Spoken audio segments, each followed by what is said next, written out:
One of the biggest strengths in entrepreneurship period is the word patience. If you'd like to be more patient in the world, say I. Okay, there is no such thing as patience. Listen, this is a fact. It's a label. There is no patience. There's just the lack of impatience. You need to get rid and relax behind and let go of the impatience, and you will never know whether you are patient because you won't know it. It's not a label you can grab onto. How many of you are doing something and all of a sudden, but I've also got to do this and I better get onto my text and do this. If you've ever experienced that, say I. Okay, nothing in that next hour is going to happen that's going to fundamentally floor your life. That hour, that 2 hours, that 3 hours ain't going to do it. And you should be compassionate to someone, but you haven't got the patience because that's affecting your brain time in doing this and that. Guess what that is? That is a sign that impatience is running in your energy. You want to start practicing that? I'm going to give you the best way to practice. Number one, don't sleep with your phone next to your bed.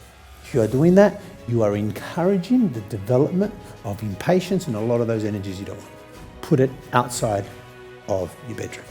Even the unconscious rattling, if it's just on quiet mode, unconsciously you are bringing it up and it is just disrupting your sleep. When you wake up in the morning, don't reach over for your phone. Do something without that phone. Can you not tell that impatience to grab that phone is the training of impatience? Can everyone see that, yes or no? Yes.